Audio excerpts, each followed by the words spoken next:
السلام عليكم ورحمة الله وبركاته. إن الحمد لله نحمده ونستعينه ونستغفره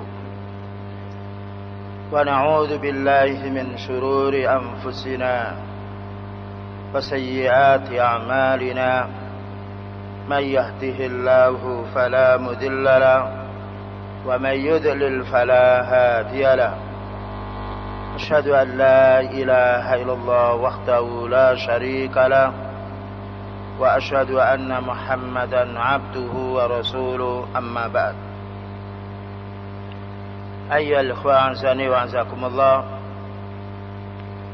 Pembahasan pada malam ini sebagaimana yang dikatakan oleh Al-Imam Tahawi di dalam kitabnya Al-Aqidah Tahawiyah, sikap kita kepada orang muslim yang berbuat dosa, hendaknya kita memintakan ampun dan juga mengingatkan kesalahan mereka.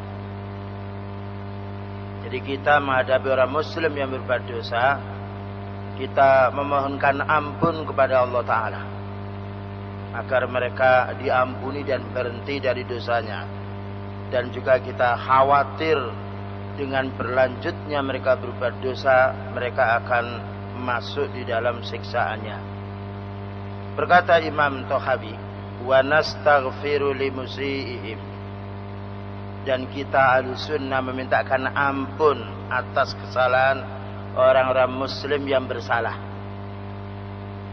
Wa nakhafu alaihim, dan kita takut atau khawatir siksaan itu menimpa kepada mereka karena perbuatan dosanya.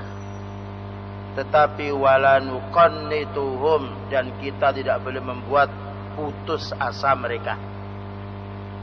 Ini ikhwan prinsipnya Ahlussunnah.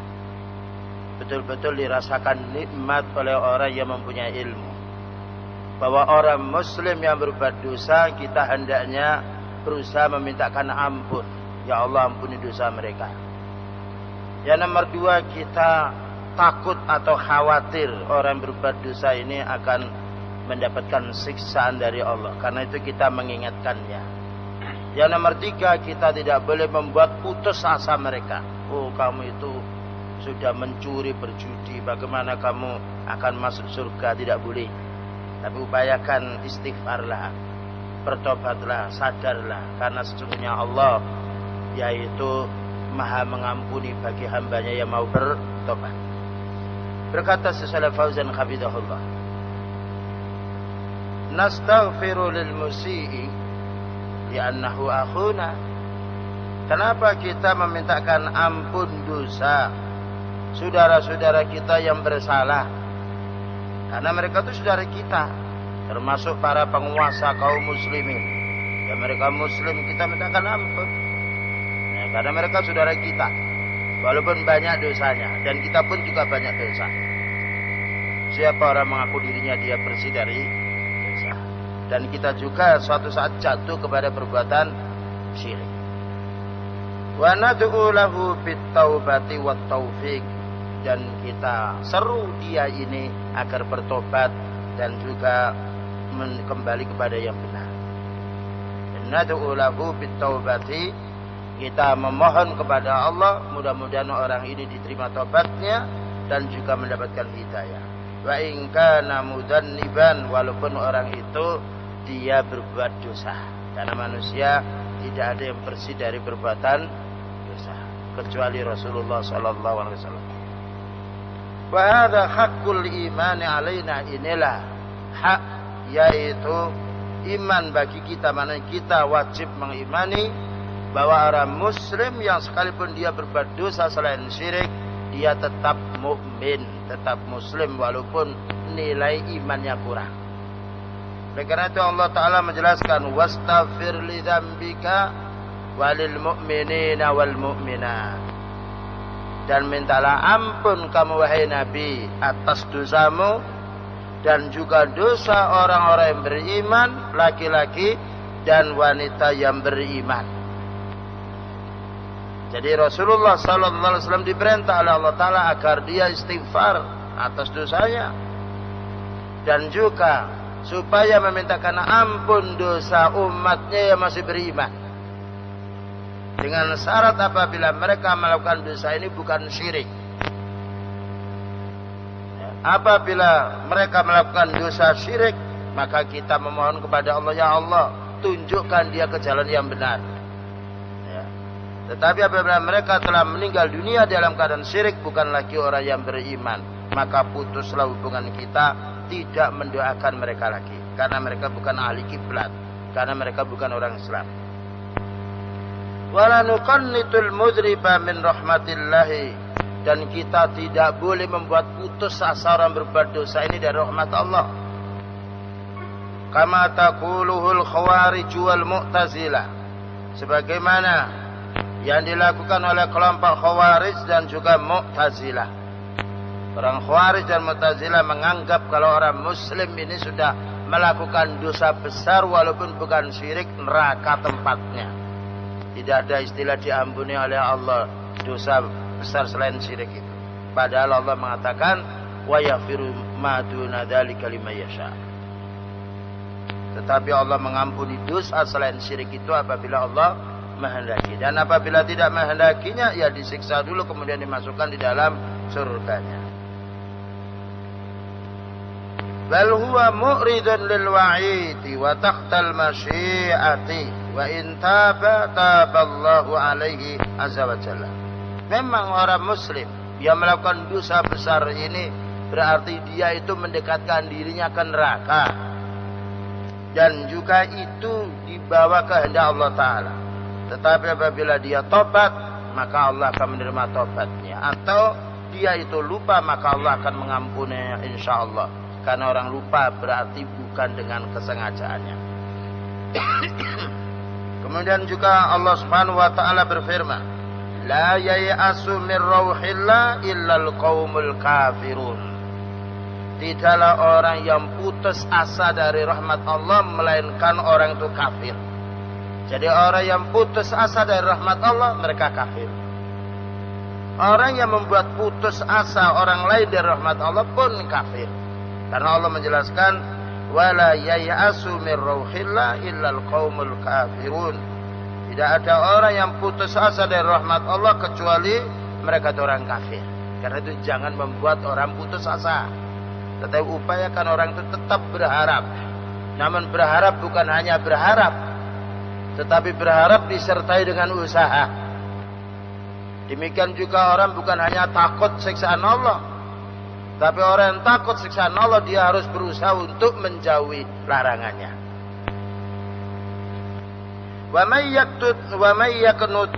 yaqnatu min rahmati rabbih illa ad-dallun. Wa may yaqnatu min rahmati rabbih illa ad-dallun. Tidaklah orang yang putus asa dari rahmat Rabbnya kecuali orang-orang yang tersesat. Jadi orang yang putus asa dari rahmat Allah, pertama dihukumi dia kafir. Yang nomor dua, namanya orang kafir pasti tersesat. Dan orang kafir tersesat mesti menyesatkan.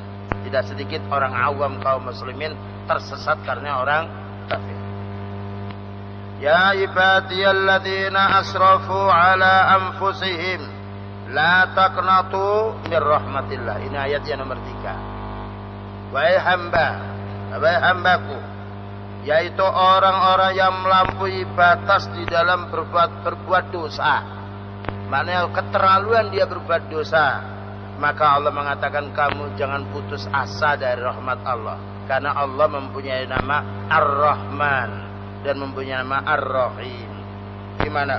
Ar-Rahman artinya rahmah wasi'ah, rahmatnya itu luas sekali. Bayangkan kalau kita ini tidak dirahmati oleh Allah, sudah mati semuanya. Karena kita banyak berbuat dosa. Ya. Gimana dunia ini diisi dosa oleh manusia, diisi kerusakan oleh manusia. Kita tidak menjumpai makhluk yang lain berbuat kerusakan seperti manusia. Kalau Allah Subhanahu wa taala, jika Allah taala tidak belas kasihan pada hambanya, hancur semuanya kita.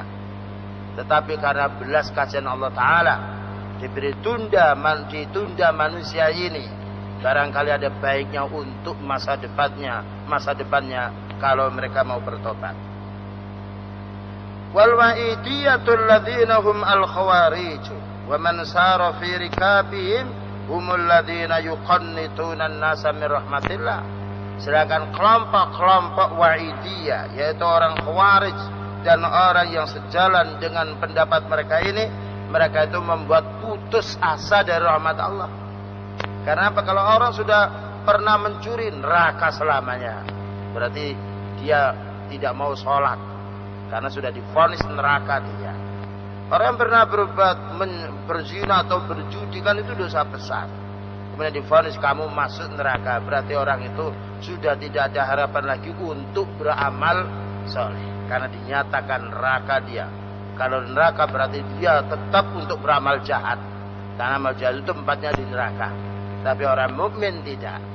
Orang mukmin senantiasa ahli sunnah wal jamaah, yaitu mendakwai orang supaya tidak putus asa. Namun ketika tidak putus asa, supaya diikuti dengan amal yang soleh, itu menunjukkan dia tidak putus asa. Berikutnya berkata Syekh Ali Syekh, wal wajibu 'alal mu'mini tijaha nafsihi wa ikhwanihi al-mu'minina ay yaftaha 'alaihim babar rajai idza aqbalu taibin. Maka wajib bagi orang mukmin ini menghadapi dirinya dan juga saudara-saudaranya yang beriman agar membuka pintu peluang bagi mereka untuk berharap apabila mereka itu termasuk orang-orang yang mau tobat. Jadi nasihati kalian, kalau mau tobat yakin Allah akan menerima tobat. Jadi kita menasihati orang yang keterlaluan dia berbuat jahat. Siapa yang mau bertobat dengan tobat yang sebenarnya, berhenti dari perbuatan maksiatnya, dan dia merasa menyesal perbuatan dosanya, maka Allah Subhanahu wa taala akan menerima tobatnya orang yang berhenti dari maksiat. Itu upaya kita. Kenapa ya, Pak? Fitrah manusia sendiri. Ketika dia berbuat jahat, kemudian ada penghibur, ada orang mengatakan kamu jangan putus asa, karena Allah Maha Rahman dan belas kasihan kepada hambanya, maka orang itu akan senang dia. Tetapi sebaliknya orang yang melakukan dia dosa besar, dia berkeinginan untuk bertobat, lalu dikatakan oleh orang kamu tidak diterima tobatmu, bagaimana perasaan kita? Oleh karena ketika ada orang 99 membunuh orang, dia bertanya kepada orang yang ahli ibadah, bukan bertanya kepada orang ahli ilmi, tobat kami ini apakah diterima? Jawabnya tidak diterima, karena kamu telah membunuh 99 orang. Maka dengan sangat marahnya dan sangat kerasnya hati pembunuh ini, maka orang itu dibunuh sekali, sehingga lengkaplah 100 orang. Ketika datang kepada orang yang alim, maka orang alim menasihati, kamu akan diterima tobatmu, tapi dengan syarat kamu harus hijrah dari tempat pembunuhan itu menuju ke tempat yang aman. Apa yang dikatakan oleh orang yang penjahat ini? Dia menerima nasihat dan merasa gembira. Karena suatu saat ikhwan, orang mengerjakan perbuatan dosa itu karena keterpaksaan. Ya, karena tidak punya rezeki dia, atau karena hawa nafsunya, atau nafsunya yaitu syahwatnya yang meluap sehingga dia jatuh kepada perbuatan jahat. Sehingga suatu saat dia sadar bahwa dirinya itu berbuat jahat, dia ingin kembali kepada Allah Ta'ala, maka Allah Subhanahu wa Ta'ala menerimanya. Oleh karena itu para khotib, para dai, jangan membuat orang putus asa, tapi buatlah orang itu agar dia tetap berharap kepada Allah. Namun bukan hanya berharap dengan lisannya, tetapi disertai dengan usahanya yang diridhai oleh Allah Subhanahu wa Ta'ala. Wa ayyaftaha alaihim babal khawfi idza kanu mufarritin. Hendaknya orang muslim ini menakut-nakuti mereka apabila mereka itu tetap terus-menerus berbuat jahat. Ya. Kapan kita membuat orang itu supaya berharap rahmat Allah? Apabila kita lihat orang beramal yang jahat ini, ada kemungkinan dia untuk berhenti, dan ada kemungkinan dia bertobat. maka upayakan kita memberikan nasihat, membacakan ayat bahwa rahmat Allah itu luas sekali dan Allah menerima tobatnya orang mau tobat. Kapan kita membawakan ayat ancaman-ancaman yang keras dalam Al-Quran kepada saudara kita yang beriman yang melakukan perbuatan dosa apabila mereka terus-menerus berbuat dosa? Bagaimana caranya? Apakah kalian itu tidak takut dengan siksaan Allah? Ini loh ayatnya. Orang berbuat zina, inilah ayatnya. Orang yang mencuri, inilah ayatnya. Orang-orang yang berjudi disampaikan. Namun kita jangan membuat kamu itu tidak diampuni. Jangan berkata demikian. Tapi ingatkan, ini loh dosa ini. Berat hukumannya orang melakukan dosa. Karena apa? Kita nasihati semacam ini karena mereka keterlaluan atau terus menerus berbuat dosa. Namun tidak boleh kita vonis kamu masuk neraka. Tidak boleh. Karena suatu saat orang itu besoknya dia akan diterima oleh Allah tobatnya dan Allah memberikan petunjuk kepadanya. Wa idza kana muqimun ala lahwihi, muqimun ala dunubihi, ala kabairihi, ala asamihi fata'iduhu bil khawfi. Apabila manusia itu terus menerus dia melakukan perbuatan dosa dan juga dia senantiasa melakukan dosa besar, maka perlu dinasihati dengan ayat-ayat yang mengancam. Wala taftah lahu al-amal lianna fatha babir rajai lahu fi hadzal khali yuzitu min fi'lihi lidunub. Ketika kita ikhwan menjumpai orang yang terus menerus berbuat jahat, kita jangan mengatakan Allah belas kasihan kepadamu. Jangan demikian. Kalau orang itu tetap terus menerus melakukan perbuatan dosa, lalu kita mengatakan tidak apa-apa, kamu akan dirahmati oleh Allah, berarti orang itu akan terus menerus dia berbuat jahat karena merasa dientengkan oleh orang. Ya.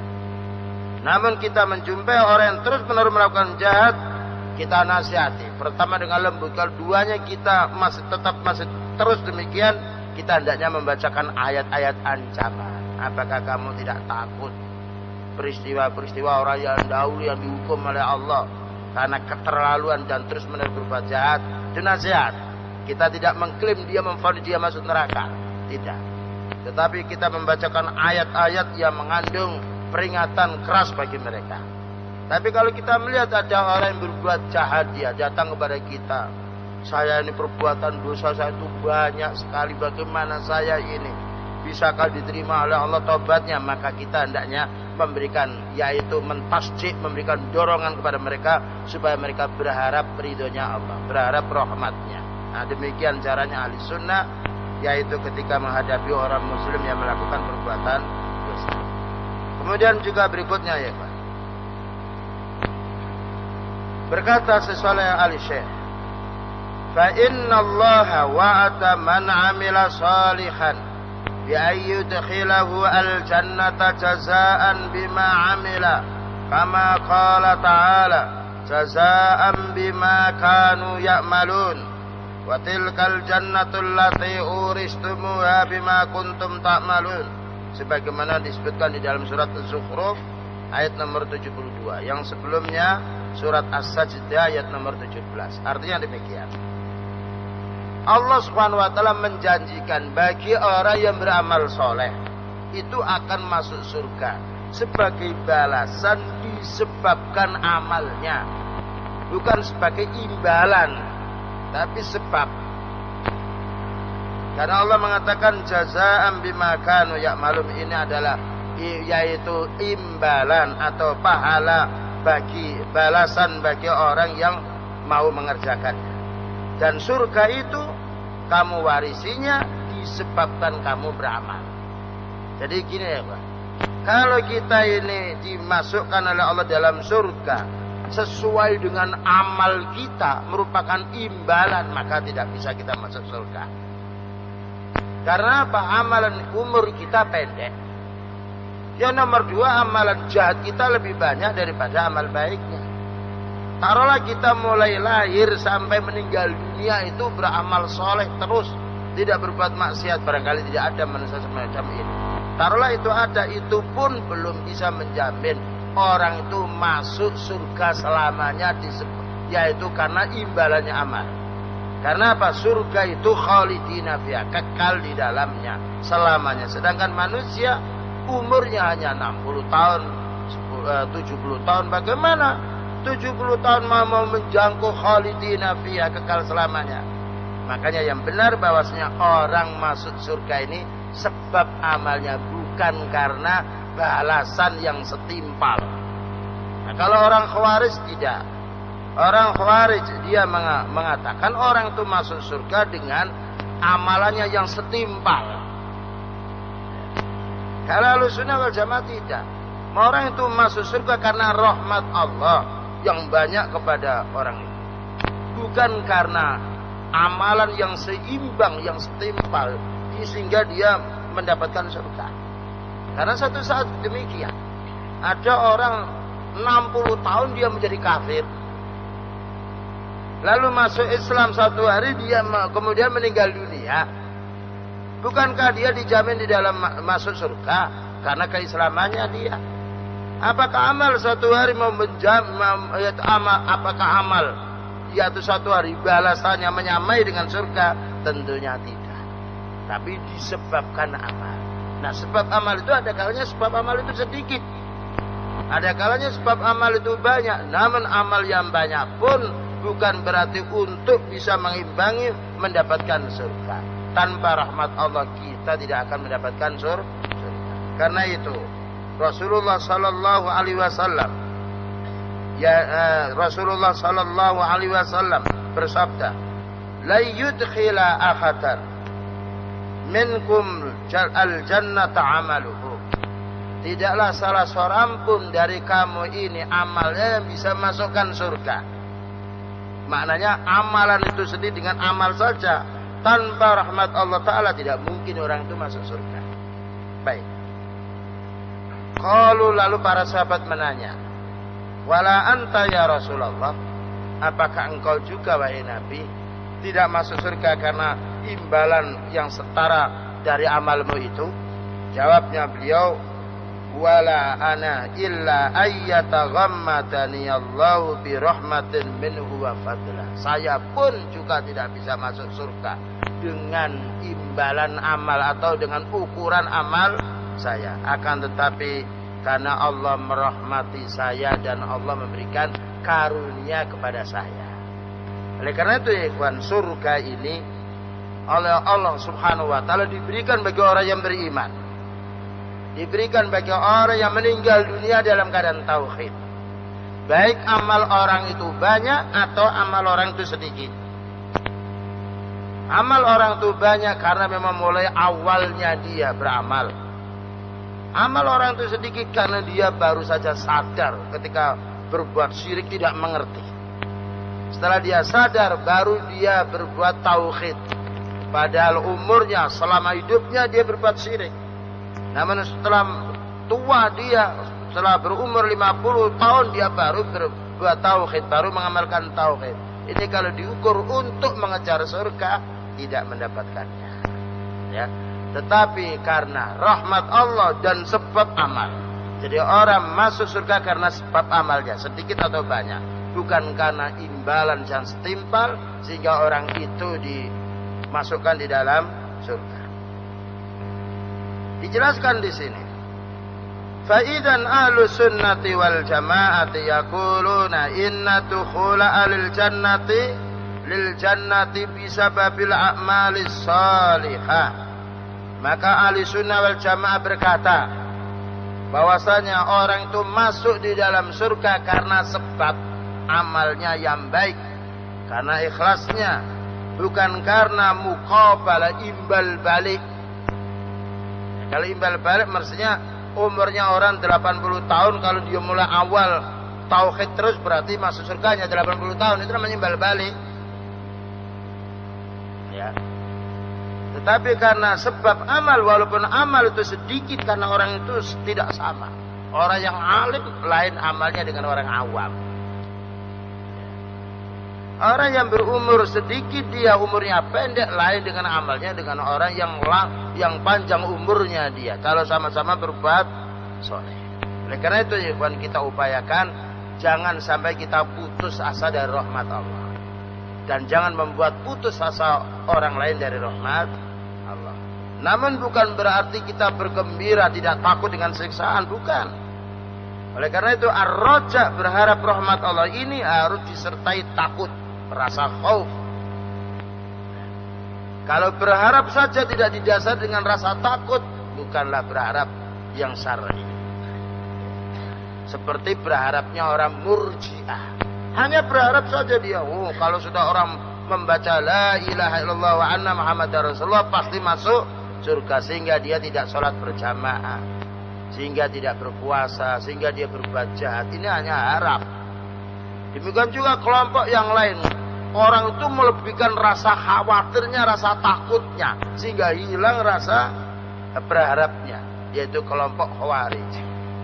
Karena apa? Dia melihat ayat-ayat ancaman Allah Ta'ala. Barang siapa yang dia itu demikian maka akan kufur, dia takut. Sehingga berlebih-lebihan karena takutnya dia, karena jatuh kepada perbuatan jahat, sehingga dia tidak berharap rahmat Allah. Seolah-olah pintu tobat bagi mereka itu tertutup. Tapi orang ahli sunnah dua dia. Orang ahli sunnah ini dia berharap dan juga takut, bahkan ditambah mahabbah. Jadi beribadah kepada Allah didasari dengan tiga perkara. Pertama, dia beribadah kepada Allah dasarnya senang, bukan rasa keterpaksaan, dan bukan karena dipaksa, tapi karena senang, timbul kesenangan. Orang sholat berjamaah karena muncul kesenangan, bukan karena terpaksa. Orang menuntut ilmu juga karena senang dia, bukan karena terpaksa. Yang nomor dua, berharap. Sebab apa? Kalau dia beramal, dia berharap, maka dia akan berharap surganya. Ya. Yang nomor tiga, dia takut siksaannya. Ini adalah orang ahli sunnah wal jamaah atau as-salafus sholih. Jadi kita ketika sholat itu merupakan ibadah, maka binalah atau kita bangun sholat itu dengan rasa senang kepada Allah. Yang nomor dua, berharap pahalanya, berharap untuk diterima. Yang nomor tiga, kita takut siksaannya, kita memohon agar dijauhkan dari nerakanya. Yaitu berharap pahalanya, berharap surganya, dan takut siksaannya atau takut nerakanya. Kemudian selanjutnya, wal amnu wal ya'su yang kulani an millatil Islam. Sedangkan orang yang merasa aman dari siksaan Allah dan orang yang putus asa, berarti dua orang ini telah keluar dari Islam. Ya. Jadi orang yang merasa aman dari siksaan Allah, dia bukan muslim lagi. Dan orang yang putus asa dari rahmat Allah, dia bukan muslim lagi, tapi dia kafir. Dan ini penyakit umat. Ya. Kapan manusia merasa aman dari siksaan Allah? Karena apabila dia mendapatkan kedudukan, apabila dia sehat, apabila pengikutnya banyak, apabila dia mendapatkan kekayaan yang banyak. Ini umumnya orang tidak merasa. Umumnya orang itu merasa aman dari siksaan Allah. Bahkan mereka menilai nikmat itu apabila dia memiliki kedudukan, apabila dia orang kaya, apabila pengikutnya banyak. Ini salah. Ya, orang mendapatkan kedudukan, orang itu kaya, orang itu sehat, itu ujian, imtihan. Ya, merupakan ujian untuk mengetes jauh mana orang itu diuji dengan kenikmatan itu. Menjadi orang yang ahli ibadah atau orang yang lalai. Tapi umumnya orang itu banyak lalainya kepada Allah ketika tertutup dengan harta benda, dan ketika dia sedang menduduki kedudukan, dan ketika jumlah pengikutnya yang banyak. Na'udzubillah min dzalik. Kapan umumnya manusia itu putus asa? Umumnya putus asa kalau dia dilanda kemiskinan, dilanda sakit terus menerus. dan dilanda tidak punya pengikut, tidak punya kedudukan. Ini banyak manusia yang putus asa. Maka dua penyakit ini harus kita hilangkan. Karena apa? Kalau manusia dia putus asa ketika dilanda musibah dan merasa aman dari siksa Allah ketika mendapatkan nikmat, orang ini kafir. Nanti akan dijelaskan dalilnya. Berkata Syaikh Fauzan hafizahullah menjelaskan kaidahnya oleh Imam Tahawi ini. Min usulil aqidatil islamiyah al-khaufu war-raja. Termasuk landasan akidah Islamiyah, orang mukmin ini dia harus merasa takut kepada Allah dan berharap rahmatnya. Merasa takut siksaannya dan berharap rahmatnya. Wa huma min a'zami usulil aqidah, dan ini paling besarnya landasan akidah. Jadi orang mukmin dia hendaknya punya prinsip, pertama dia takut kepada siksaan Allah. Yang nomor dua berharap rahmatnya. Ya. Kalau orang kaya memiliki dua sifat ini selamat. Orang miskin memiliki dua sifat ini selamat. Orang sehat memiliki dua sifat ini selamat. Orang itu sakit memiliki dua ini selamat. Karena apa? Umumnya orang kaya dia tidak takut kepada Allah. Makanya kita harus takut kepada umumnya orang yang miskin atau orang yang sakit keras, dia umumnya dia putus asa dari rahmat Allah. Padahal kita tidak boleh putus asa, tapi kita harus ar-raja, berharap. Wal khawfu war raja'u la budda min al-jam'i bainahuma. Ya. Kita harus takut dan berharap ini yaitu harus ada pada setiap kaum muslimin. Ibaratkan burung yang punya dua sayap. Ya. Apabila satu sayapnya tidak ada, maka tidak bisa terbang. Apalagi dua-duanya. Demikian juga manusia ini akan hidup bahagia apabila dia punya dua sayap. Sayap pertama yaitu merasa takut azab Allah, sehingga dia menjauhi dari larangan-larangan Allah. Yang nomor dua merasa berharap rahmat Allah ketika dia dilanda dengan kekurangan atau dilanda yaitu krisis atau dilanda penyakit dan juga semisalnya. La yakfi al-iktisaru ala wahidin minhuma faqat. Tidak cukup orang ahli sunnah wal jamaah hanya takut saja atau hanya berharap saja. Kama qala ta'ala fi wasfi anbiya'ihi. Sebagaimana Allah Ta'ala menjelaskan sifat-sifat para utusannya. Innahum kanu yusari'una fil khairati wa yad'unana raghaban wa rahaba. Artinya, sesungguhnya para nabi mereka itu bergegas-gegas, berlomba-lomba, yaitu mereka cepat sekali untuk menuju kepada yang baik. Jadi tidak lambat-lambat dia, tapi segera mengamalkan yang baik. Kemudian mereka itu berdoa kepada kami atau mereka itu beribadah kepada kami dengan dasar takut dan dengan berharap. Seperti begini ya kawan, orang sholat ya, kalau dia didasari takut tidak diterima oleh Allah, maka dia harus memperhatikan rukunnya, syaratnya, khusyuknya sholat ya. Karena sholat yang tidak didasari dengan rukunnya dan syaratnya ditolak. Oleh karena itu dilihat bajunya bersih apa tidak, lihat badannya kena najis apa tidak, lihat tempatnya sholat ini haram apa dibolehkan. Karena apa? Takut tidak diterima. Yang nomor dua berharap. Jika orang itu berharap maka dia akan bersungguh-sungguh sholat. Karena orang yang berharap gaji dia akan bersungguh-sungguh bekerja. Dan manusia butuh gaji dia untuk nafkahnya setiap hari. Maka dia mulai pagi dia siap untuk berangkat ke kantornya ya. Karena apa? Berharap untuk mendapatkan gaji. Oleh karena itu beda dengan orang kerja, yaitu sifatnya kerjasama gotong royong dia. Ada yang bersungguh-sungguh tapi tidak semuanya. Dan mungkin sehari dua hari, tapi kalau selamanya dia tidak mau, karena orang itu butuh, dia berharap sesuatu. Ya, maka orang yang sholat pun apabila dia berharap imbalan dari Allah, berharap manfaatnya sholat ini, berharap kebaikan sholat ini di dunia dan akhiratnya, maka dia akan senantiasa bersungguh-sungguh sholat itu dan khusus sholatnya, dan menjauhi penghalang-penghalang yang menghalangi dia sholat, dan itu makna khaufnya, takutnya. Demikian juga Allah Ta'ala menjelaskan, ulaika alladzina yad'una yabtaghuna ila rabbihimul wasilata ayyuhum aqrabu wa yarjuna rahmata wa yakhafuna adzabahu. Maka Allah menjelaskan, wa yarjuna rahmata, mereka itu yang mereka orang-orang yang dimintai, yang disembah. Ya, itu mereka itu berharap rahmat Allah dan takut siksaannya. Maka bagaimana manusia yang hidup minta pada orang yang mati? Orang yang mati itu dia masih berharap rahmat dari Allah untuk dirinya dan takut dari neraka yang menimpa kepada dirinya. Oleh karena itu manusia hendaknya langsung memohon kepada Allah.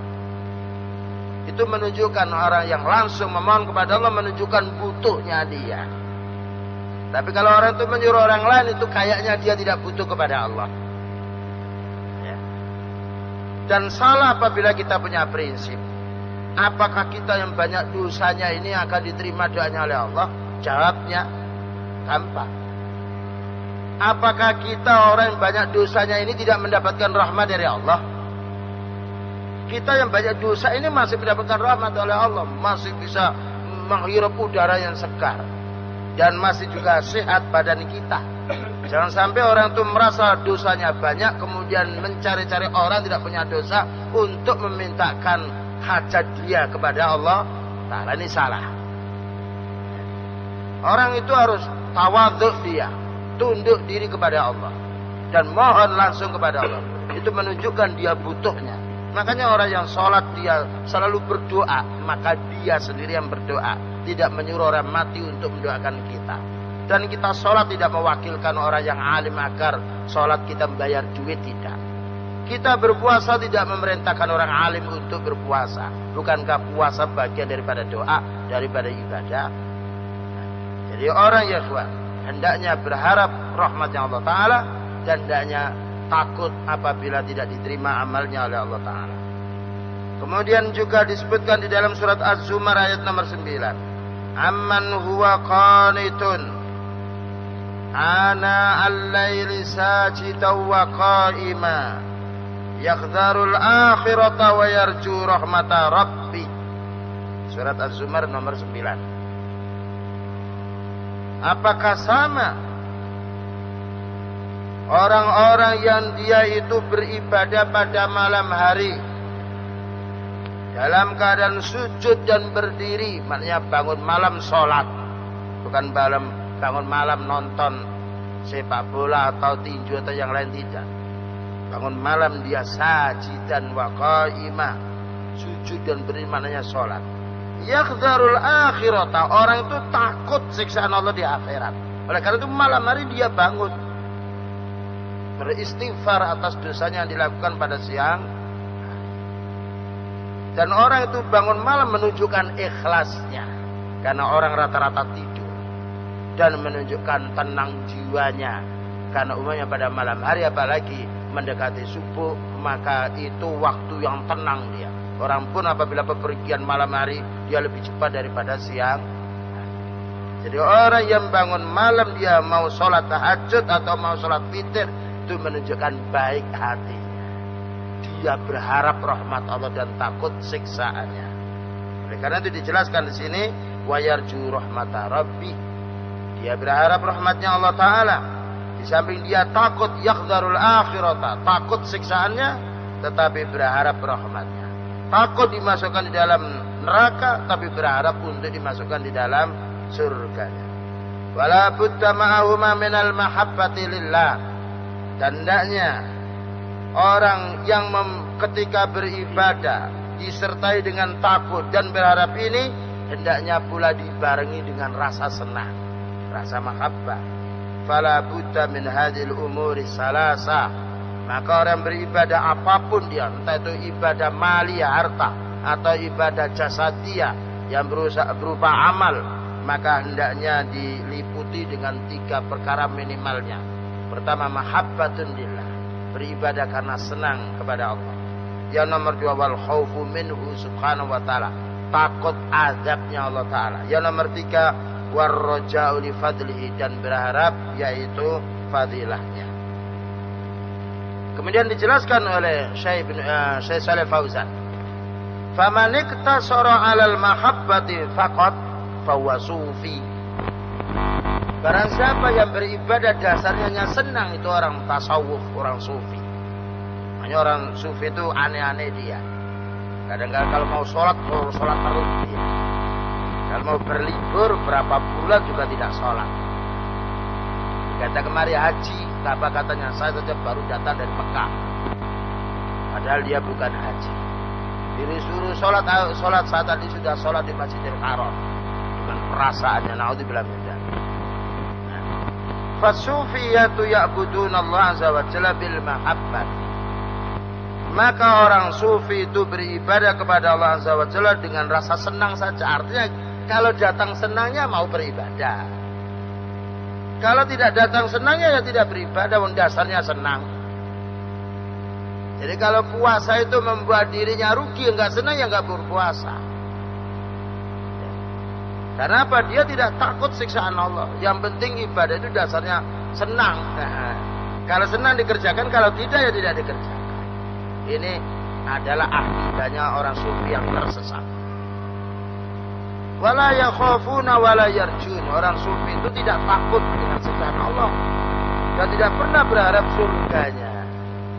Mereka beralasan kalau kita itu ikhlas kan mesti mendapatkan yaitu surga, tidak perlu diminta. Itu putaran otak mereka. Padahal kita pun melihat Rasulullah SAW minta surga.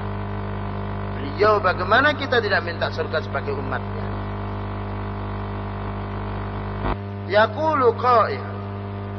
Yaqulu qailuhum, ada salah seorang sufi yang berkata, ana la a'buduhu tam'an fi jannatihi wala khaufun min narihi. Saya beribadah kepada Allah itu tidak berharap surganya dan tidak pula takut nerakanya. Wa inna ma'abuduhu lil mahabbati faqat. Tetapi saya beribadah kepada Allah itu karena rasa senang saja. Ya. Oleh karena itu kalau ketika melihat orang sufi demikian keberadaannya, kalau senang beribadah berlebih-lebihan dia. Kalau sudah tidak senang dia ya tidak beribadah sama sekali. Nah, oleh karena itu ketika ditanya kenapa tidak sholat, oh kamu itu belum thariqat, belum ma'rifat, belum hakikat kamu itu. Nah begitu. Jadi kadang-kala dia sholat hanya takbir lalu dia pulang pergi. Ditanya kamu itu sholat apa? Jawabnya kami itu masih orang syariat, bukan orang thariqat, bukan orang ma'rifat, bukan orang hakikat. Jadi thariqat, ma'rifat, hakikat itu adalah orang sufi yang mereka itu nanti lama-lama menganggap dirinya itu sebagai Tuhan. Karena kalau sudah dia merasa dirinya itu ilah, berarti sudah tidak sholat lagi. Karena yang memerintah sholat adalah Allah, sedangkan dirinya sudah menyatu dengan. Tidak perlu lagi orang itu meninggalkan perbuatan zina, karena yang melarang zina adalah Allah, sedangkan dia sudah berteman atau bersatu dengan Allah. Na'udzubillah min dzalik. Wa hadza dalalun wal iyadu billah. Katanya Syekh Shalih Fauzan hafizallah, ini adalah kesesatan dan kita perlu berlindung kepada Allah dari bala ini. Wa man 'abadallaha bil khaufi faqad fahuwa minal khawarij. Barang siapa yang beribadah kepada Allah karena rasa takut saja, maka ini adalah kelompok khawarij. Ya annal khawarija akhadhu janibal khauf wal wa'idi faqat. Karena orang khawarij itu hanya memperhatikan tentang dosa dan memperhatikan tentang besarnya dosa dan memperhatikan tentang neraka, tidak pernah memperhatikan berharap surga dan tidak pernah dia yaitu berharap kenikmatannya. Jadi dia dibayang-bayangi dengan dosa. Kalau sudah pernah jatuh dosa besar, dia sudah putus asa karena tidak ada tempat untuk kembalinya dan dia pasti masuk neraka menurut pendapat dia. Betapa rusaknya ya kawan, dan betapa beratnya otak manusia apabila kembali kepada pendapatnya orang sufi dan juga orang khawarij. Seolah-olah tidak ada jalan bagi dia. Wa taraku janib berikutnya, wa man 'abadallaha birraja'i faqad fahuwa minal murji'ah. Ada orang yang beribadah itu hanya berharap saja, jadi tidak ada rasa takutnya, maka ini kelompok murji'ah. Jadi manusia itu ada 4 macam di dalam beribadah. Pertama, orang beribadah dasarnya senang saja, itu kelompok sufi. Yang nomor 2, orang itu beribadah dasarnya takut siksaan Allah saja. Jadi dia berpikir yang dosa-dosa terus. Itu adalah orang khawarij dan masuk di dalamnya Mu'tazilah. Yang nomor 3, ada orang beribadah itu yang penting berharap. Ya, terus pokoknya berharap surga, enggak sholat pun dapat surga. Yang penting berharap. Ini adalah kelompok murji'ah. Ini 3 kelompok tersesat. Adapun ahli sunnah wal jamaah atau as-salafus salih atau al-hadis atau al-asar, dia beribadah kepada Allah dengan 3 dasar. Pertama, dasarnya mahabbah, senang kepada Allah. Yang nomor 2, berharap pahalanya atau surganya. Yang nomor 3, takut siksaannya atau takut nerakanya.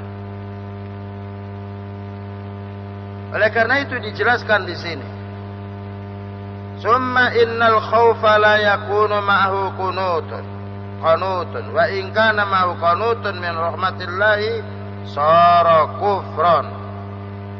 Orang itu ikhwan, apabila dia ini di dalam beribadah, dia takut saja, dia tidak ada rasa berharapnya dan bahkan juga merasa putus asa, maka orang ini menjadi orang yang kufur. Jadi orang putus asa dari rahmat Allah dan orang yang merasa aman dari siksaan Allah, itu orang kafir.